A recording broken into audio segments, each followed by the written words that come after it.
This is the Inferno Podcast, the official podcast of UAB Athletics. Blazer fans, this is the place each week to get an inside look into UAB Athletics. This episode of the Inferno Podcast is brought to you by the Alabama Department of Public Health and Pearl River Resort.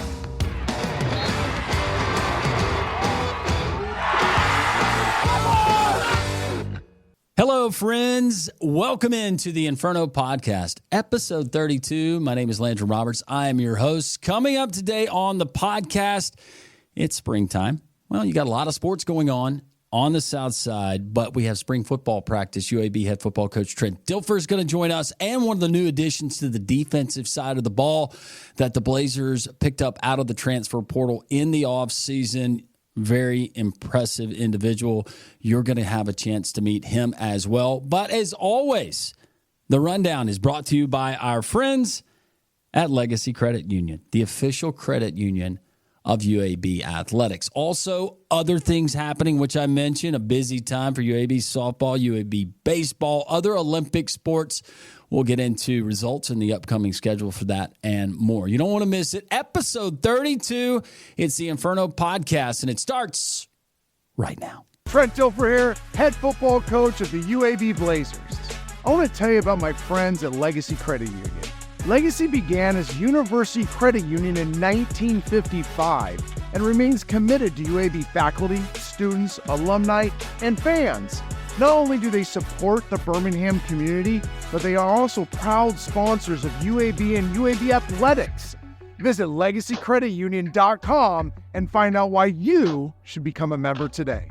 The Inferno Podcast, Blazer fans, we've made it really, really easy for you. There's a lot of different ways that you can consume this podcast each and every week, and we certainly appreciate you doing that. But you're going to appreciate it because we're going to keep you up to date on everything going on within the athletics program, the green and gold. YouTube, it's pretty simple. At Inferno Podcast UAB, like, subscribe, ring the bell, tell your family about it, your friends, your neighbors, spread it around the office. This thing is going to catch fire, literally. Appreciate you joining us there on YouTube, but also Instagram.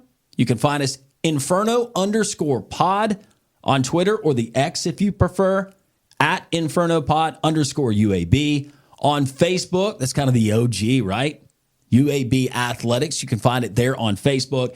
And, of course, you can go to UABsports.com. We got links. We got all different ways. There is no excuse for you to miss the Inferno Podcast each and every week.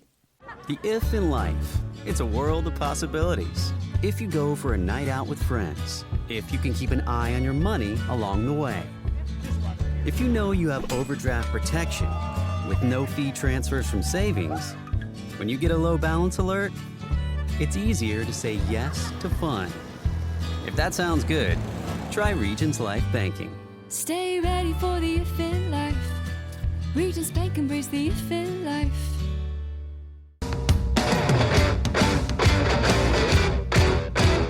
Welcome back into the Inferno Podcast. Landrum Roberts, along with UAB head football coach Trent Dilfer. It is time for the Coach's Corner, presented by our friends at Pepsi and Viva Health. Spring practice gets started last week, Coach. Yeah. First 30,000-foot view observations of the guys reporting, new coaching staff, a lot of new faces. A lot of new faces, getting everybody on the same page. Love the temperament of the coaches and players. They're working hard. I think everybody's got a chip on their shoulders. They should. Myself included. We got a lot to prove, and we're trying to earn it every day. I mean, we really are. It's whether it's in the weight room, on the field, in the classroom. Everybody's kind of taking that lunch pail approach to this offseason, and I like what I'm seeing. You got a roster, and this is going to be the case with a lot of college football programs, a roster where we're going to have to get to know new names, new faces, new jersey numbers. But for the guys that you have brought in, and there was a brief period there in the transfer portal window towards the end of the season. It was NASCAR, especially bringing in just hearing the stories about, Christmas morning and holidays, and you guys got text threads going on, and people are watching film and being away from their families. That is a very condensed period to try to get guys that you think not only can help you on the football field, but fit your culture. Yeah. Now is a chance, Coach, for you to learn a little bit more about these guys. I realize that it's just been a few days, but what have you learned about, we'll start with the players and some of what you've seen? We really took the approach we wanted to find guys that love football more than what football brought them. Because we couldn't offer a ton. So you're not gonna, which was a good thing because we weren't gonna go recruit somebody that was in it for the money. So that was number one. We're brutally honest with players. Like, this is what we're expecting. Here's issues we've had for 2 years. We're not doing it again. So you have to be a high character type kid. What they did off the field mattered, what their priorities were, what their work ethic was. The background reports we got done on them mattered a lot to us. So we felt when we put the team together, okay, this is a different quality of character on this football team, a different football character, different motivation. Their why was different. But now you got to vet it. And you vet it through the weight room, you vet it through what we call the winning edge, our Friday mornings. We vet it through the standards of the program, and the guys responded really well. And now we get to vet it through the football. And the one thing that shows up is that it's a group that doesn't make excuses. It's not complaining. It's not whining. It's not any of that stuff. They're just going to work and they're trying to get better. With the personalities that you bring in, I know that there is a standard for you and how you want to run your football program, and that includes culture. But some of that has to be organic from the guys you bring in and their team chemistry. Where is that separation, that dividing line of, hey, this is going to be a non-negotiable, this is going to be a part of our culture, but then I'm going to kind of leave it up to these guys to kind of learn each other and create a culture of their own? Culture's just talking to the players taking over. Now, you can have accountability. You can have standards that are coach-driven. You can have processes that are coach-driven. I mean, you can just will a team to do certain things, right? Because they have to. They're on the football team. They're part of something. But that tends not to bring out the best in a team. What brings out the best in a team is when they grab hold of it. They're like, yeah, we really like when we do things the right way, the results on and off the field. So therefore, as a team, we're going to be the moral authority. We're going to police this. We're going to make sure the players uphold the standard.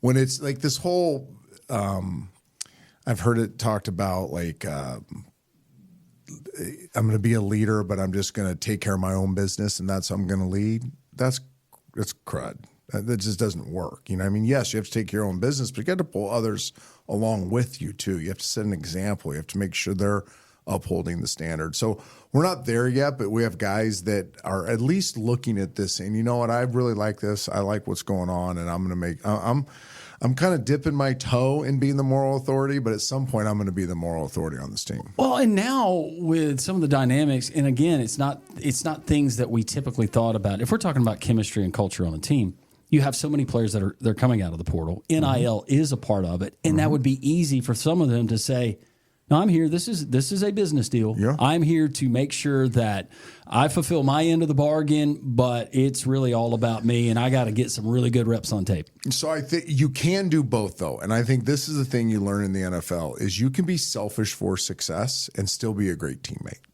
And that is so people go, how do you do that? Well, easy. If I want to stop the run, I want my defensive tackle to do? I want him to play awesome.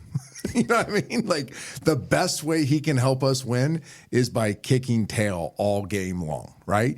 Now, along with doing that, he needs to bring the other defensive tackle and the culture of the defensive line with him and set a standard for the whole defense.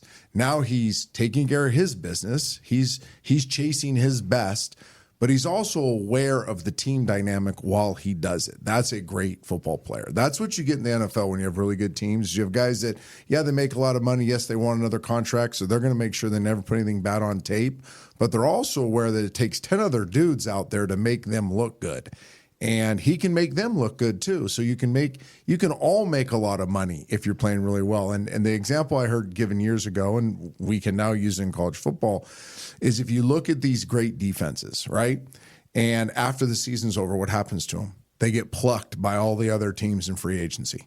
Like this great, whoever it is, just your favorite team, your favorite defense. They go and they're 1 or 2 in the league in defense that year in the NFL. What happens? 6, 7, 8 of them get plucked to free agency. Well, while they are one of these great defenses, yeah, they're being selfish for success. I want to put great stuff on tape. But while I'm doing so, we're all going to get paid because if 11 of us do this, then we're going to be really good and we're going to have a future beyond this economically. So I don't think there's anything wrong with that approach.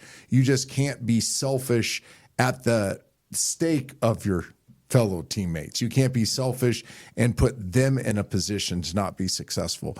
You can't be selfish. You can't be entitled where it sucks the life out of a team. But you can be selfish for success by saying, I'm going to lift extra. I'm going to watch extra film. I'm going to get extra, drill work. I'm going to play so hard that's going to set a standard for everybody else. Because while I'm doing that, I'm going to be more successful myself. 3 returning starters at last check coming back for your squad this season. Yeah. Defensive side of the ball. You take that as a good and bad. Well, too. that's what I was going to ask you.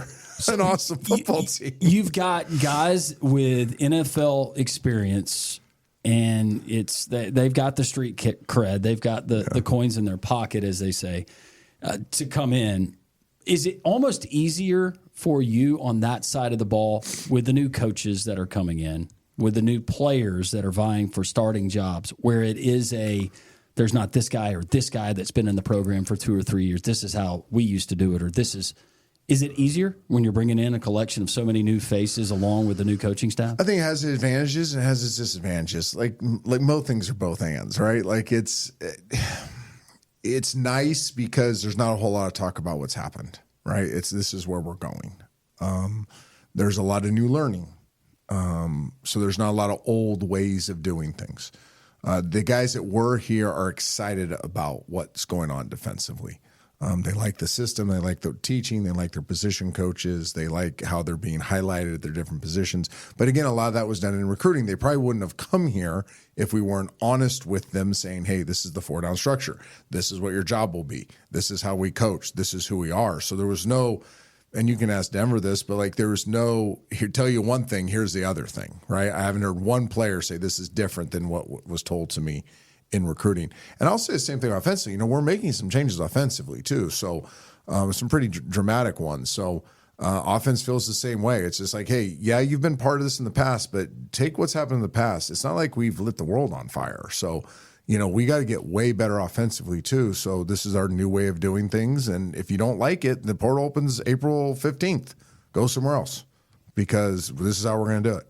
I was saving my offensive questions because I know that's your baby and you will collaborate with Coach Mortensen. But I just wanted, are you going to stop calling all the plays that don't work this year? Yes. And just let him do his job. That's the number one job is just me stay out of it. No, we co-call it. We've enjoyed doing it. We're working on some better ways of doing it this year. But yeah, you're a great play caller when you call the ones that always work. I'm curious because I'm near you at times on the sideline during the season. You're on the headset. Coach Mort, generally, you two are not together, and you'll kind of let everybody do their thing while overseeing and going big picture. But how many times up until, and now we have the helmet communication, are you guys going back and forth? It's like, are you sure about that one? You sure? You're sure? Not a whole lot of that. It's usually one of us gets in a roll, and we'll just kind of take it, and the other one's feeding ideas. So you're doing heat checks. Yeah, that's kind of it, right? And when one of us gets in a slump, the other one kind of jumps in, right? And again, just because you call a play, it doesn't work, doesn't mean it wasn't a good play call. So a lot of it's, a drop ball, but the guy's wide open. That was a good play call. We can go back to that one. Or, nobody ever remembers it. Or thinks about that. No, it's all your fault. But we're very, neither of us have an ego when it comes to that stuff. So, and we're also taking input from other people. We have an NFL coach up in the booth giving us coverage recognition stuff and matchups, and offensive line coaches, who understand matchups up front and maybe where they're deficient or where there are guys banged up on the defensive line. You have, Danny Mitchell, who's like a savant that's seeing things kind of from another point of view as well. So there's a lot of collaboration. Now, the one thing we do is we give each other space that when the guy's on a roll, there's not a lot of talking to him. He's calling plays, and we're more than open to say, hey, what do you got for me more? I want to get something, work the boundary. What's your best play in the boundary? Or, hey, I really got to get Kurre matched up to the field. What are you thinking? Or, we need some misdirection. They're playing downhill on us, man. We got to breathe some air into the defense. Or, hey, we're getting a lot of loose ends. What are our best inside runs right now? So that's kind of how the conversation goes. And then we all have worked so hard during the week, we kind of know what plays fit off what plays too. Spring Showcase, you've done it for a couple of years. It now appears that the rest of college football is taking your innovative approach the only thing to non-spring games and having showcases where you can have fans come out. I'll be honest with you, Coach, when we didn't have as much coverage, and the inventory, whether it's ESPN or some of these other networks, there are places to put games. And then there was the mad rush of the arms race of the SEC and other blue bloods in college football. Let's see if we can get 100,000 people here on a spring Saturday to do an 8-day game. But honestly, and coaches have known it for a long time, there's a lot of negatives that come out of spring games. And what do we really learn through a spring game? I know that there are things that you learn, but it appears that they're going away. Yeah, there's not a huge advantage in the, hey, break the teams up and let's keep score and all that. I think it's as the 15th practice and the third scrimmage, there's a lot of value in it. If you just approach it as another opportunity to get better in your final evaluation tool, it's awesome, right? You get more live reps, you get other people going in more game-like situations. The kids do, it tests. Remember, these are kids, even your old ones, and they still are always getting better with dealing with their nerves, dealing with pressure, dealing with, people watching. So I think there's value in that. I thought there was real value. I was really, really hoping. I was shocked that the waiver didn't pass to practice against other teams.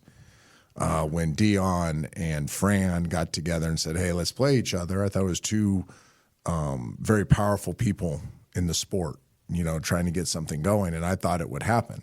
We had one lined up. We're like, yes. This state? Yeah. No, Team from the state? I did not want to play anybody in this state. No, Okay. we had a team flying in. They had the economics to do so. We weren't competing each other with portal players. They're from a different part of the country. So we had thought through this thing, but we really thought this would be a great opportunity. I think if you can get a scrimmage in the spring with another team and leave it on the coaches to their discretion to do it or not. Hey, I'm worried about the portal. I'm not going to do it. Or I'm not worried about the portal. I'm going to do it. Or have a connection with a coach that you're probably not going to lose a player or two to that team. I think it would be hugely valuable. All of our NFL coaches were like, yeah, it's no brainer. That's what we did in the NFL. You'd go practice with the Dolphins for 3 days. I think that would be that's really the next thing that has to happen and then your fan base can kind of see how they perform against other competition, and they can see the new portal players. We're not the only team with 40 portal players. There's a lot of teams in fact, I saw a top 10 most transactions in the offseason. I thought we'd for sure be on it. We weren't on it. There's teams with 60 new players. I feel like a fist bump is in order there. There's 60 new players. So I think it'd be interesting for the fans to kind of see who are these players? Who's Johnny? Who's Sam? You know what I mean? We've heard about them in the media. Let's watch them play in the spring. This is your third spring running this program. What did you learn in your previous 2 springs where you kind of reassess, and you do that at the end of every year with your staff and then you with yourself as well, but things that you said, we're going to scrap that. Let's try this approach this spring. First spring, way too physical. Growing up from the old school of spring ball was carnage, see who's left, see if they're tough enough.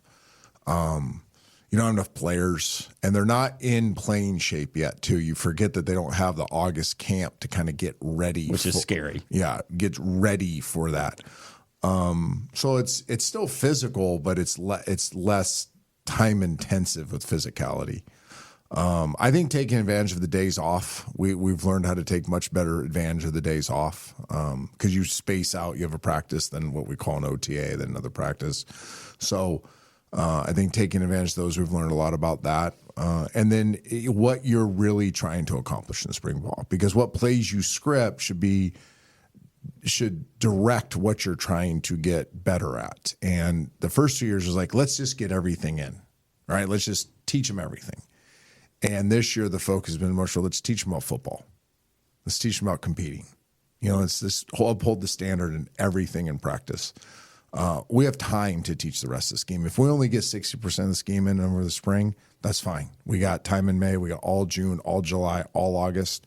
These kids learn how to learn pretty fast, or they learn pretty fast. So right now we're teaching them how to learn. And once you get the building blocks of all 3 phases, offense, defense, special teams, it's easier to build on those building blocks. So let's make sure the foundation, the building blocks are solid and not get so concerned with having all the coolest things. Let's get really good at the building blocks so that we can add on top of those. Your roster with so many new faces, you at practice, I saw where you're making the players, or you're allowing them the opportunity to earn their jersey number. Yeah, I have so many new players, and there's all these conflicts. And how are you keeping up with it? And I don't. Like, Okay. well, no, I think after 3 practices, I think I have everybody memorized now. But the first practice, I was like, Hey, quick twitch. Who was in You that? calling these guys by nicknames? Who was number 7? Like, but now I got it. Yeah, I think they have the chance. You know, everything in our building is competition. Everything has a scoreboard. So at the end of the spring, when they have more opportunities to perform on the football field, when there's, you know, conflict of numbers, then we'll just go to the scoreboard and see who gets first choice. This might be taboo to ask, but now with NIL and some of these guys, they've got a little bit of change in their pocket. Is there a potential financial offer that somebody could offer his teammate for a certain number? I'm throwing it out there. That's how it happens in the league. You know, if you wore number 8 your whole career and you go somewhere and some other guys wear number 8, it's the guy wearing on the team says, okay, how much you want to pay me for it? You know, and every once in a while you get the, like when Tom Brady rolls into town, of course I let him wear my number for free. I didn't charge him anything. Same with Lamar Jackson. I didn't charge him either. But I hope people got the humor there. Yeah. Want a funny story real quick? I wasn't going to be the first to laugh. Do you want to hear a funny story real quick? This always. is funny. I was in Tampa late in the season. I did they call it the crew of the game or something, captain of the crew. And you go up on the pirate ships, ex-legends get up there and you take the swords. Swords is still in my office, pretty cool. And you're like setting off the cannons. So I get up there on the pirate ships and we opened that stadium in 97, 7 or 8, I can't remember. But like that stadium was built, those pirate ships were there when I was in the heyday of my career in Tampa. So it's kind of nostalgic. I don't get nostalgic very often. I get up there and I look out in the sea of pewter and red and I see all of these people in my jersey. But Brady's name's on the back. So I text him. I get up there. I take a picture. I'm like, this is mind-blowing, dude. Like, we have all these people wearing my jersey with your name on the back. This is freaking me out. It's pretty good, huh? No, it's really good. Yeah. And I'm sure Tom, he was a good sport. Well, that's a whole nother podcast and a whole nother episode that I want to go down with you. Because that will be must watch, must listen to. I have 2 jerseys in my office. They're folded up on the counter. They were given to me. One's my 8 jersey in Baltimore, and one's my 12 jersey in Tampa. And I can't tell you all the recruits that come in and sit in the chairs or the couch like, why do you got Lamar's and Brady's jersey in your office? I'm like, just go look at the last name, knucklehead. Yeah, yeah. One is not like the other, but different eras. We'll say that. And Coach, you beat yourself up way too much when it comes to your playing career, the NFL. Yeah, I'm disappointed, but go ahead. No, it was. Look, I can remember a Monday night game. Not that it really sticks in my memory, but you guys, I think we're playing the Giants, and it was the defense that ended up with a backdoor cover on that particular game. I was in college. I did not partake in the game. Your friends were. It was friends for entertainment purposes only. I don't even know what a backdoor cover is, but I don't think I do either. That's just the terminology that they describe to me. As we continue here on the Inferno podcast, Landrum Roberts along with UAB head football coach Trent Dilfer. So we have gone over most of the things. We do have the spring showcases coming up at the end of April, but there's also a golf tournament, and it's the UAB golf or football tournament of excellence, and it's going to be out at Bent Brook, 9 a.m. shotgun start. And sign up, man. People can have fun. Have fun. It'll be a party and a golf tournament at the same time. Staff, players, a bunch of people will be out there. It's a ton of fun. It's super crucial to our program. So if you're looking for a way to give to our program but also enjoy the fruits of a fun day, this is the way to do it. It really, in this day and age of college football, things like this are paramount to programs, and we'll have a blast doing it. And there's some options to play a few holes against me, see if you can beat me. And I've not played a round of golf, so it might be very likely that you can beat me. When you're consistently playing, what handicap you holding? I've been better than a scratch for probably 30 years. I've been as good as a plus 3.5. Last year, I probably played 25-ish times last year. I was somewhere between 67 and 77. I'm going to be somewhere in there, depending on how my body feels that day. My average score on USGA is like 74, something like that. Okay. I still have enough birdies in me when I get hot, but I don't hit it far anymore. Everybody hits it by me. I just bunning out there. Much fun. Just bunning out there. When's the last time you held a club in your hand?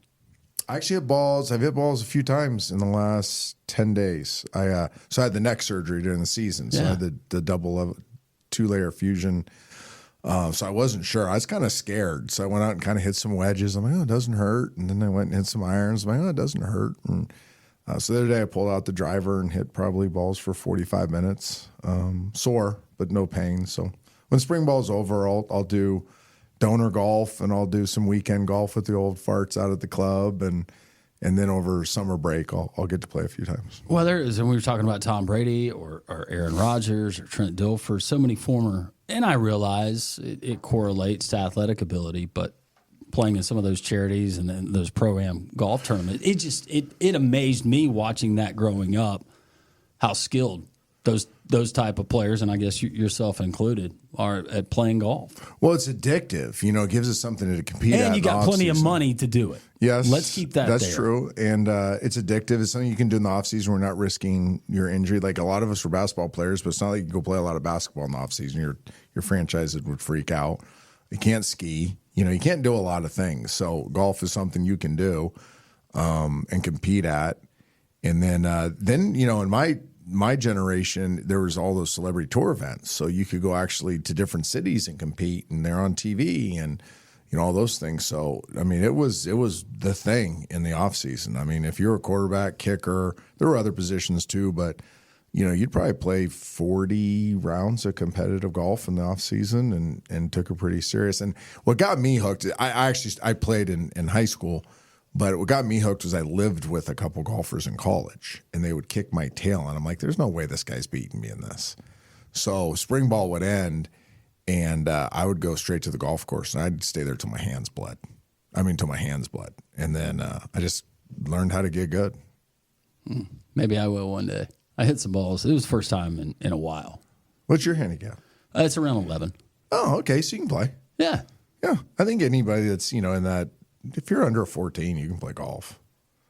You probably just don't play enough. Your short game probably stinks. But if you're not under a 14 and you want to play in a fun format for this tournament. Just grip it and rip it, hit bombs. Yeah. Yeah. Last year I did closest to the pin on a par 3. Everybody got to challenge me on a par 3. I thought I was going to smoke people. I was like, I get to hit the same 8, 9 iron all day long. You realize? I'm going to make a couple. Yeah. Like I have 7 holes in one. I'm like, I'm going to get an 8 or a 9. You got 7? Yeah. I'm like, I'm going to get another one today. I got my butt kicked. I got so tired out there hitting the same shot over and over and over again.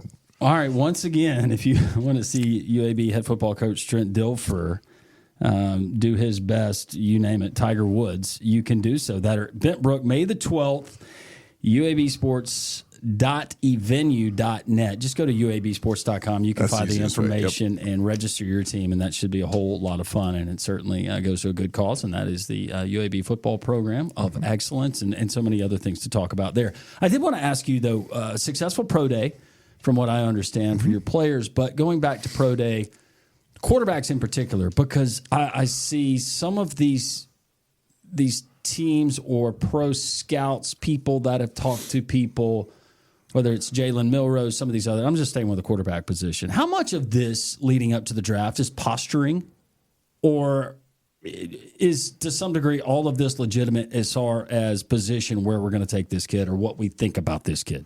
I don't think a pro day at quarterback is going to elevate where they're going to pick you. I think it's a check the box for the decision maker, the general manager, head coach, right? He hasn't been there in the fall and watched a practice. The scouts that have been there they've reported back. Everybody's watched the tape, so you know what kind of football player they are. I think a lot of times it checks the box, and it's an opportunity to be around that player again. So you steal a meeting, so to speak. And that's important. That's very important. You want to get to know what you're putting all this money into as a person. Like if you're, and now today, I mean, like in today's, the numbers are scary, how much they're making, and I'm fired up for them. But money's going to make you more of what you were before you got it. So I'd be very careful to make sure I knew who I'm giving all that money to, because he's just going to become more of what he was. So now you get to see him in that environment. Is he a prima donna? Is he a grinder? How's he interact with people out there? Kind of see how he carries himself, how they bounce back from a bad throw. Does he hang his head? What's his body language like? Like you can learn those little things. And then from a, quarterback geek, you can kind of feel the energy of the ball. It's one thing to measure on a gun. It's another thing to see how far you can throw it. It's something to watch it on tape, and does he squeeze this throw in there or whatnot? But then you can feel it. Like, you can feel the energy for which the ball comes off the hand, the ease of it, how it spins, what it looks like, how it finishes. I think those are things that, you probably just check in the final box. A lot of positive traits there. One of your new players, one of the new faces Blazer fans are going to get to know. On the defensive side of the ball, he's going to be joining us next in our Student Athlete of the Week. But I think that I'm not a coach, but just watching some tape on this guy and having a brief interaction with this guy, you got a winner. Yes, we do. You'll meet him next on the Inferno. Welcome back into the Inferno podcast. Landrum Roberts, along with UAB head football coach Trent Dilfer. It's our Student Athlete of the Week segment. It depends on the sport from week to week, but this week, Coach, you've got one of those players we've been talking about out of the portal. Immediate need. Who doesn't need a quality character, high motor, high skill defensive lineman? And we have one in Denver Warren joining us today. Yes, we do. And it's we're very lucky to have him. When we first started the portal process, we identified him right off jump, and he was a target for us. And when did the dating thing in the portal, and then put a ring on it shortly thereafter. So he's already made us better on and off the field. So we're super excited about what Denver can do for us. Denver, thanks for joining us. First of all, welcome to Birmingham. Yep, thank you. I appreciate it. Your career, so you're originally from Aurora, Illinois, and then New Mexico State out of high school, and then to Sam Houston State, and that's a program that most recently made the jump, but a quality football program. But what about UAB? Coach was just talking about kind of the courtship process, the dating process. What were you looking for in your next stop at the college level? I was looking for quality coaches, and winning ethic to want to be great, and get things done. And I really feel like that Coach Mills, my defensive line coach, and Coach TD himself, and my defensive coordinator, Coach Russ, I feel like those guys are really the guys that'll get everything rolling here and make sure we get everything together and be great this season. What jumps off the page for a guy like Denver when you turn on the tape? Relentless effort, getting off blocks. Defense is still pretty simple, right? You got to defeat blocks, you got to run, you got to tackle. You got to have great toughness physically and mentally, and those things show up on film. Those are things you can see on film. So a very productive player. Like that he felt blocks, you know what I mean? Like he's also got that savvy as a defensive lineman that we knows where blocks are coming from. He can defeat them a little bit faster. Strong, really strong, plays with his hands, plays down the line of scrimmage, chases after the ball, like does all the things you're looking for. Would you have ever dreamed, and I could ask this to every kid that's entered the portal, and there's thousands of them, but ever dreamed that you end up playing college football in the state of Alabama at any point? No, it's crazy because my everybody has a team that they're crazy for growing up, and mine was at University of Alabama, so it's like I never thought I'd be here at UAB, but I'm very blessed to be here and very excited to what we got going on. You're going to look good in the green and gold, right? Absolutely. What have you learned since being here? We're early in spring practice, but things that you really appreciate and what Coach Dilfer, the staff, this program is bringing? I would say the be a pro concept we got. It's like really took a big toll on me. I've been to a few universities. I've never had that approach to everything that I do. And it's like everything that I do, I try to add be a pro to it. Like what would a professional do in my shoes right now in this situation? So that's how I try to go about it every day and everything that I do. And that's part of that culture, right? Yeah, I mean, we can get this another time. I don't want to take all this time, but I took a month and really thought through what was going to be going forward, and really I felt what it got us beat were amateur childish habits. If you just want to put it all in one bucket, it was. For example, what's a amateur childish habit?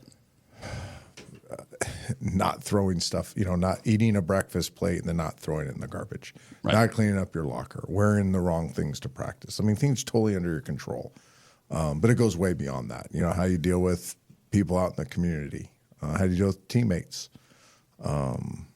just your general approach to life. Are others more important than you? A selflessness to you, to how you carry yourself. So I wrote a 20-page workbook. We call it our Be a Pro playbook, and they're responsible for knowing everything in it. And we hold them to that standard. And at first their eyes got really big, but now they're kind of buying into it and see how it's helping them, right?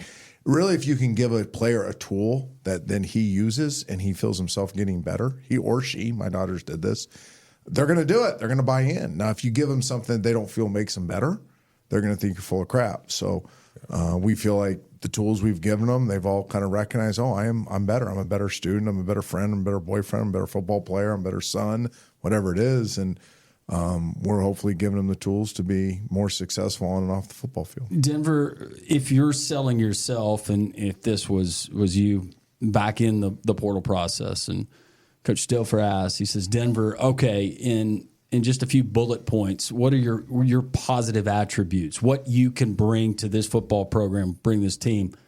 I know that you seem like a humble guy. Yes, sir. And that's actually humble beast. Right. Humble beast. Humble beast. Yes, and I can see that, but if you're going to describe somebody who's never seen you play, they've never met you, what are some things that UAB is getting in you?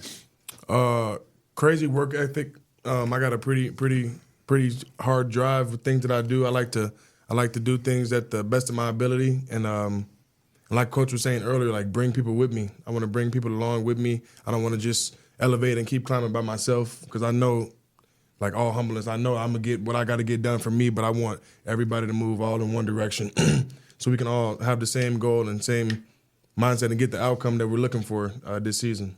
Aurora, Illinois, that's where you hail from, and I think about the state of Illinois and so many things that I could ask you about. But what are some of the biggest differences in Birmingham and your previous stop there in Huntsville, Texas, at Sam Houston State? It's a lot of differences. I'm not gonna lie. Does it seem like New York City compared to Huntsville? My daughter played there one time, so I can picture it. It's different in a whole lot of ways. Just environment ways, the school, the size, the population, everything's just a lot different for the better. Well, obviously, and there's a lot of great things, and people who've never been here, Coach, you can attest to it, that immerse themselves in Birmingham. It's, for me, and I'm partial, but it seems like you have most of everything that a big city offers, but still some of those things you really appreciate from a smaller city. I've said this a million times. I'll say it again. We've lived in some cool places. My wife and I, this is our favorite place. And we've met so many friends. We found it really interesting. If you're from Birmingham, nobody leaves. They leave and they come back. But like, they don't go and say, oh, I think Nashville is more cool, or I think Charlotte's more cool. Or no, they all come back to Birmingham, and that says something about the city. And, a lot of our portal players haven't had a chance yet. So they got here. It's been immersive. They haven't had time to really experience Birmingham. Right. We get into May, June, and July, these kids get to go be kids a little bit more, right? So they'll have time. They'll get to explore Birmingham. They'll grow to appreciate it a little bit more than they have now. Now they understand the campus and our facility. That's pretty much been their life since they hadn't been to Vulcan yet. The guy the big statue on top of the. I've seen it. I haven't been up there though. Coach will tell you all about Vulcan. Well, we'll go up there before our first game. Don't feel bad though. I've lived here, with the exception of going off to college and coming back. I've lived here all of my life. 2 summers ago was the first time I'd ever been to Vulcan. Really? Yeah, I'm looking at his backside every morning from my house, but I had never actually been up to Vulcan. And I did the museum, I did the trail, got a run in. Yeah. It was good. I've been up there like 4 times already. Well, make me feel bad. I already said that I felt guilty for not going up there. Denver Warren, one of the newest Blazers, defensive lineman, Coach Trent Dilfer, as we continue here on the Inferno. What are some things that you're looking to learn about your new teammates, yourself, new system, and being at UAB here for the spring? I'm always an open book. I like to learn. I feel like I'll always be like open to learn something new. I'm not going to say that I'm like perfect at all at anything. So, just really anything. Anything I walk and I see, anything that'll teach me something that I don't know, I soak it in and listen. And I'm all ears and just listen to my coach, what my coaches say, and how the team moves and everything. Just trying to get everything all together. Is there a particular number that you are vying for as you compete with your teammates in practice, like your jersey number? Yeah, number 9. Number 9. Why number 9? It's a little long backstory, but I got played with a little bit in my New Mexico State, and I was supposed to have a few different numbers, and they kind of gave me the number 9, like, oh, this is what you got left. So it kind of put a chip on my shoulder and made me go get it even more. So I want to get that back and get to that drive again. Denver is such a cool first name. It really is, isn't it? It really is. Appreciate you. It's maybe one of the most, and there's probably a female that's named Denver. Sorry, but it seems like the most one of the most. Do you want to stop real quick? Do you think you're going to go down a road here that may get you in some trouble? I wish I could have stopped myself about 50 times when I was on ESPN. If I could have just caught those words as they were coming out of my mouth, grabbed them, and put them back in. No, I think it would be. Because you're about to say perfectly. Denver's a masculine name, weren't you? Well, like Maverick, is anybody naming their daughter Maverick? I see Maverick. Yeah. That's a popular name. Seems like cool. Denver would be a very popular agree. name for a boy or a little girl. I just if you're so saved you on that blessed. one. You're welcome. Yeah, thanks, Coach. Denver, anyways, it's a really cool name. Where did the name Denver come about? Appreciate you. I actually had an uncle that passed away, was named Denver. They named me after him. Very nice. Yes, sir. It's just we'll just move on. We can do a show together. No, yeah, at some we point. need to. We need to. The uncensored edition of that. Well, now it really wasn't even that bad, but I appreciate you, Coach. Good No looking problem. out. Yep. And Learn from my mistakes. Don't make them yourself. That's right. Tell the players that all the time. If there's a goal for you and your teammates as you're just kind of getting to know them and this coaching staff, I know that we'll have plenty more times to talk to you before the start of the season. But what are the goals? What are the team goals? You've already given me some of your goals, Denver. But what do you want to see? Give you a really boring answer right now. Are we getting player speak, coach speak? You're about to get it. Yeah. All right, let's I go. would say just reach our potential. Just reach our potential and do what we got to do. I think we'll get the results we're looking for. He's a tremendous listener. Yeah. They got this speech yesterday. Yes, sir. It was yesterday, right? Yes, sir. Yeah. Or this morning. It was either yesterday or this morning. One of the They two. all run together, don't they? Yeah. I But I never know what day remember. it I is. remember. Yeah. We're going to be very slow to speak, very quick to listen. Yes, sir. We have a lot to prove, Absolutely. What? all of us. Okay. Is it just what is Trent Dilfer looking to prove this year? That we can win. That we can win.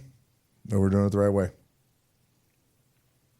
What if I put a number on it? No idea. I want to get the first one. Want to know. Yep. Just go 1-0 this week. Yes. We'll have plenty of time to talk about schedule. We will. Okay. All right. Denver, we do this thing called Lightning Round, and it helps us get to know you. And some of our coaches, they will interact as well, and it's a lot of rapid-fire questions. It's nothing too tough. You ready to go? Yes, sir. Let's All do right. it. We'll start the clock if we have a clock, and maybe some of that beautiful music. Coach, do you want to participate? Well, you bring me if you want to bring me in. Would you like for your coach to participate with you to let's see what get his him- answers let's get him are? Participate. Yeah. All right. What's your favorite go-to snack? Not game day. What is Denver's favorite go-to snack? Either Snickers or some Doritos. Doritos. You go Cool Ranch? You go regular? Or? Nacho cheese. Nacho Original. cheese. Yeah, I don't like all the extra new stuff, the purple bag and all that stuff. No. So you go OG Doritos. Yeah. Coach puts them on a sandwich. Yeah. Will you give a little crunch? I would put them on the sandwich. You know how I learned Or that? I hamburger. learned that during a lightning round session with Coach Trent Dilfer. Okay. Yeah. Yeah, Yes. I don't jack it. I'll do it. I would do It's it. really good. What about you? Go to It's my favorite food in the world, dry mango. Huh? I'm an addict. Dry mango? Never tried. So that's like dehydrated mango chips? Or No, like the soft, just dried. Like dried fruit, like a dried peach, a dried apricot. They make dried mango, and certain brands are much better than others. Kind of a Is that- connoisseur of dried mango. Is the mango, what kind of benefits does that have health-wise? Terrible. Makes me fat. A lot of sugar. Oh, a lot of sugar. I love it though. Well, I was over in Asia, and I was having some issues, and they told me papaya, and it worked Yeah, papaya's perfect. great. Yeah. Yeah. It's got a lot of benefits.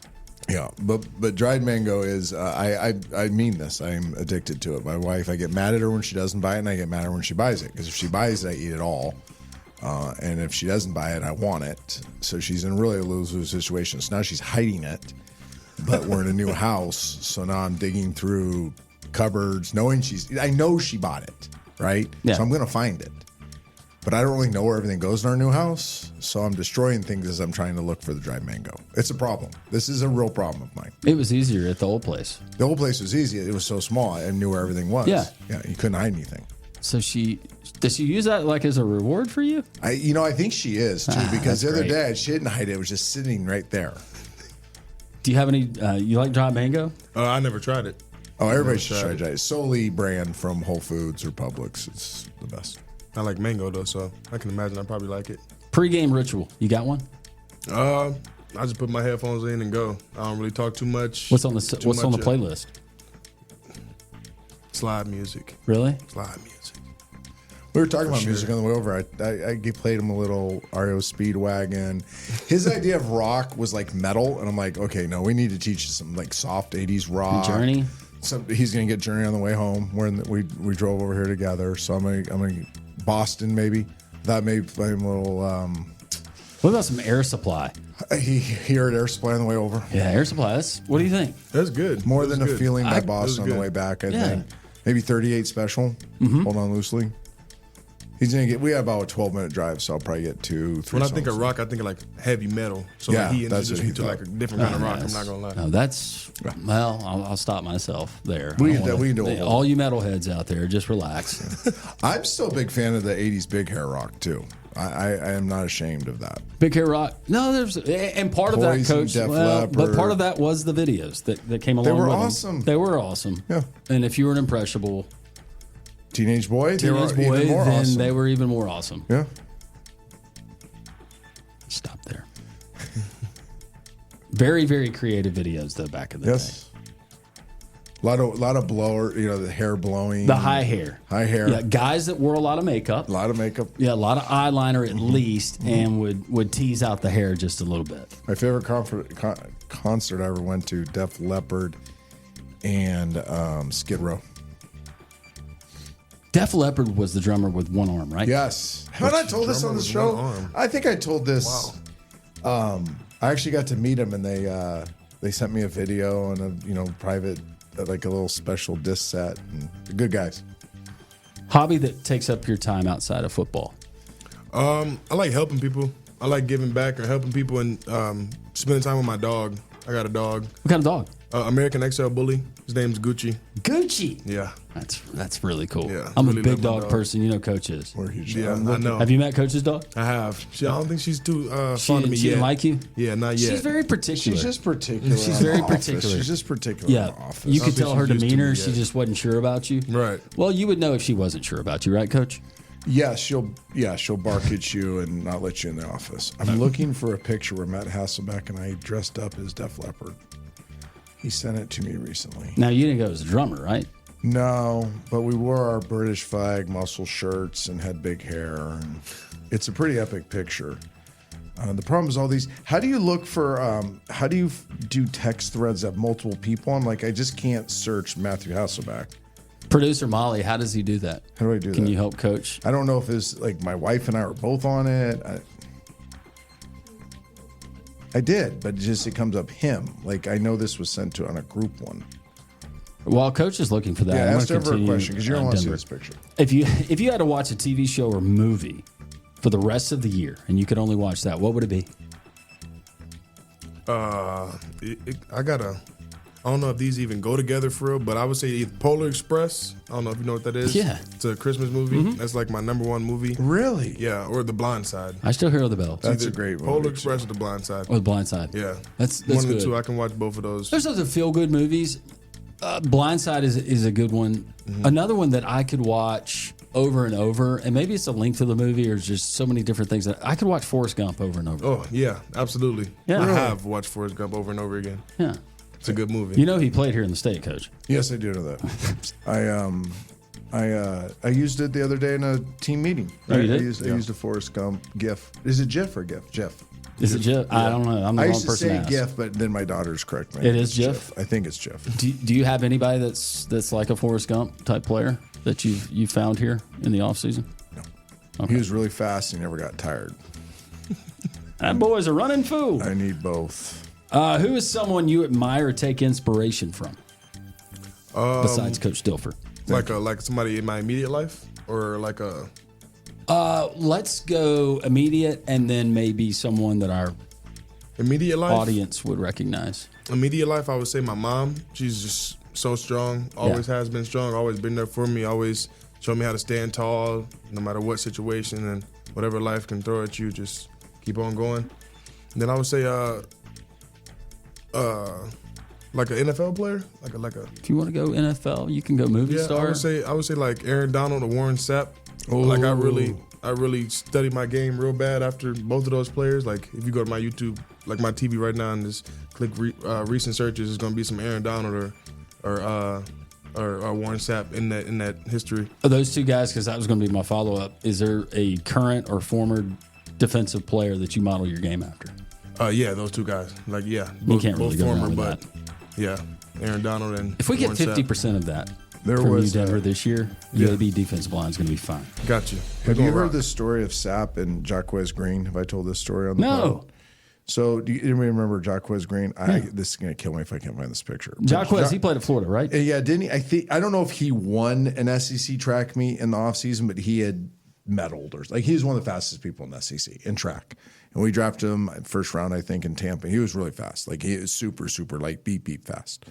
Well, they were talking smack in the locker room one day, and Sapp says, I'll beat you in a 10.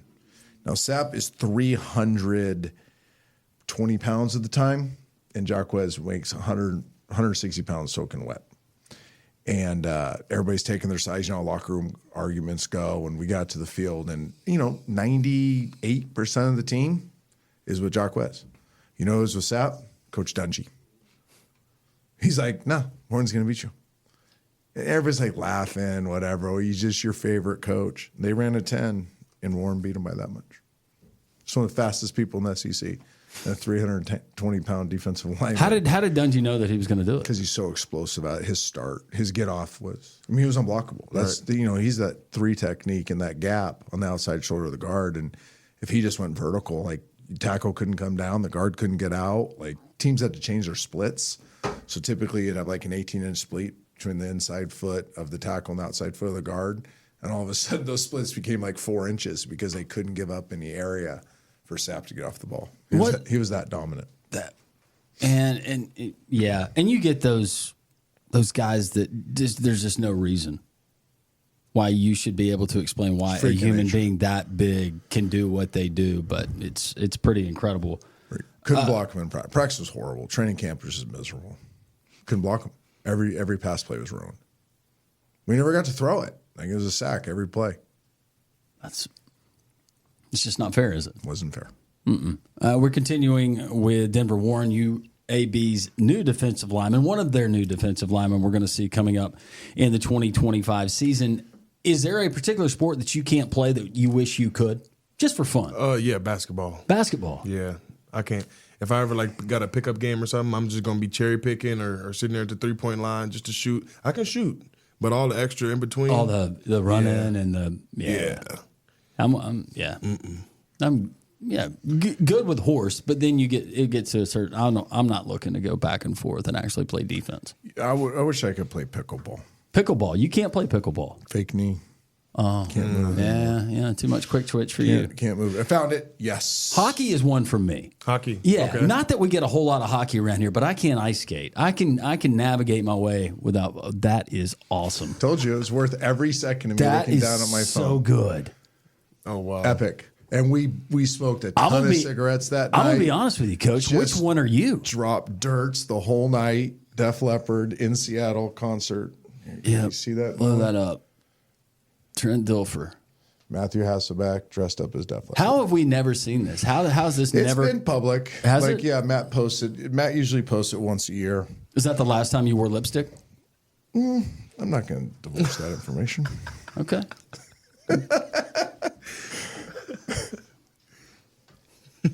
This night was epic. Our wives dressed up too. I didn't want to show them because everybody. But check out the wives, like groupies. Oh yeah. Nice. It was so awesome. What year was that? It's got to be 02 probably. 0102. So you got in full And then character. You're doing long darts. Oh yeah, and everything. We're killing dirts. We go to some dive bar afterwards. Nice. And just smoked a bunch of cigarettes and hung out with the people of Seattle. That's America. Oh, no, not really. Stay away from the cigarettes. In costume. In costume. In costume. Wow. It's 2 NFL quarterbacks. Mm-hmm. Anything fun that we can expect that you're going to do? It kind of ruins the surprise, but I know you've seen it before where guys think they're coming in for practice, tough workout, and then boom, everybody load up. We're going to. Nope. We are grinding and working. All right. Well, Denver, I tried.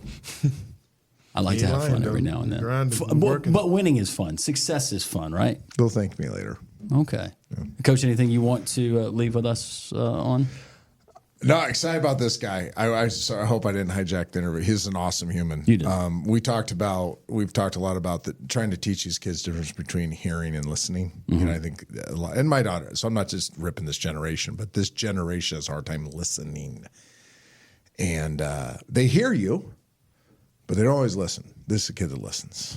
He soaks it in. He takes notes. He asks questions. He really wants to know the why. He's a really good player for us. And with Cheek, who joined us, transfer defensive back that people are going to get to know, and playing in the secondary. But I can see not only with these two guys that we've had on this podcast, but also with some of your other roster additions, there is a common trait and maturity, men, pros, guys that get it, none of the nonsense. Yeah. I give our defensive staff and our personnel department. I mean, this was a point of emphasis, a mandate by me, but I couldn't do it all, right? And they really bought into it, and we recruited the right kind of kid. Denver, we're so glad that you're a part of the UAB program. Once again, welcome to Birmingham. Know you're going to make everyone proud. Absolutely. Back in Aurora, Illinois, and wear that number 9 jersey. Yes, sir. Denver, Absolutely. Thank you. Thank you. Coach, thanks for joining us. Of course. The Inferno Podcast, we continue. As UAB athletes, there's nothing we like more than the roar of the crowd. Around here, we say we win as one. One. And to keep cheering for the green and gold. There's one thing we need from you. Ask your doctor about an RSV vaccine. And help protect everyone. Our littlest Blazers and our most seasoned fans are most at risk from RSV. Ask about your RSV vaccine today. So we can all stay in the game. And win as one.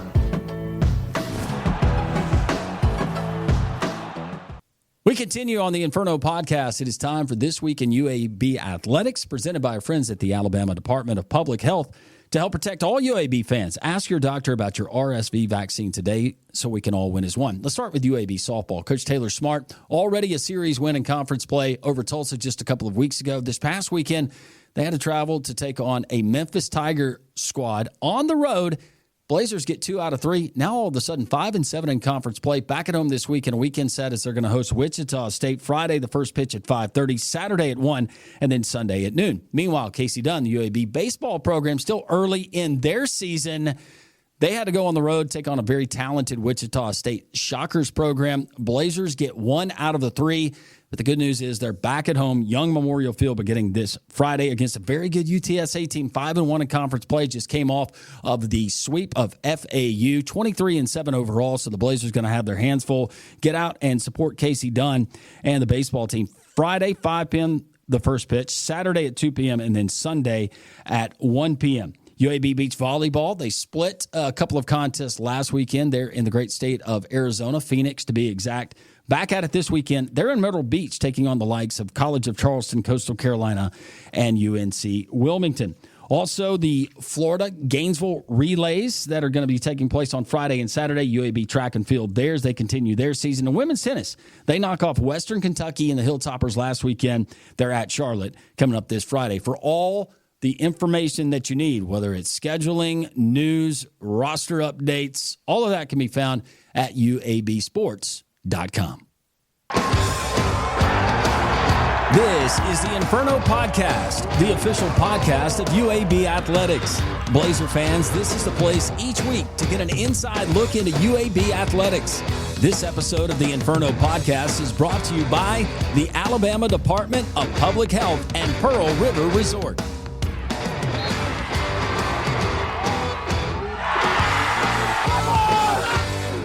This has been a special presentation of Tony Curry Radio.